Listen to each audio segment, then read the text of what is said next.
की एक हत्या हुई थी, उस प्रकरण में किसकी गिरफ्तारी हुई है, क्या पूरा मामला था, हत्या क्यों की गई थी?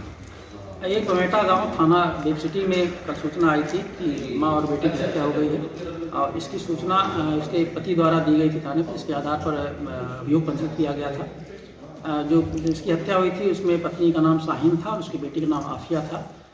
ये भी पता चला था कि जो उसका देवर है, जो मतलब शाहीन है, उसका देवर के द्वारा ही हत्या की गई है, जो बिहार का रहने वाला है। और शाहीन का परिवार भी बेसिकली बिहार का ही रहने वाला है। यहाँ 7-8 सालों से रह करके नौकरी कर रहा था और किराए के मकान में रह रहा था। और उसके द्वारा एक पता चला, फिर इसकी तहरीर के आधार पर फिर जो उसका भाई था जिसान, जिसका नाम है, जिसने हत्या की थी, पुलिस ने उसके लिए टीम गठित की और उसकी गिरफ्तारी का प्रयास किया।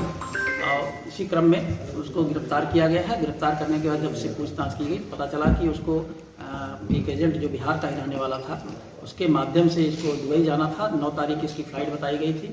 7 तारीख को अपने भाई के पास आया था, दिल्ली से उसको फ़्लाइट पकड़नी थी। एजेंट और जो जिनको फ़्लाइट बुक करना जो एजेंसी थी, उनसे पैसे के लेकर के कुछ विवाद था, जिसके कारण इसका 9 तारीख की फ़्लाइट नहीं हुई। फिर अग्रिम डेट इसको 16 तारीख बताई गई।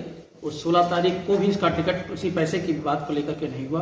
ये अपेक्षा कर रहा था कि जो पैसे करीब 20-25 हज़ार रुपये कम पड़ रहे थे, जो एजेंसी वाले उससे एजेंट से चाह रहे थे या इसके माध्यम से चाह रहे थे कि मिल जाए, अपने भाई से उम्मीद कर रहा था कि मिल जाएगा और भाई के द्वारा पैसा नहीं दिया गया वो है। और उसमें इसको लगा कि इसकी भाभी के द्वारा ही इस चीज़ के लिए मना किया गया है। ये नशा करके आया और उसी नशे में भाभी से अपने विवाद किया और विवाद करने के बाद उसका उसी की चुनरी से उसका गला घोंट दिया था। उसकी 3 महीने की एक बच्ची थी जो वहाँ पर मौजूद थी, वो भी रोने लगी थी सब चीज़ें देख करके। उसके आधार पर इसने उसका भी गला घोंट दिया था। एक बच्ची और उसकी थी जिसको जो वहाँ से भाग गई थी। तो इस प्रकार इसने स्वीकार किया इन सब सारी चीज़ों को और इसको गिरफ्तार कर लिया गया है। गिरफ्तार करने के बाद इसको न्यायिक हिरासत में भेजा जा रहा है और नैतिक कार्रवाई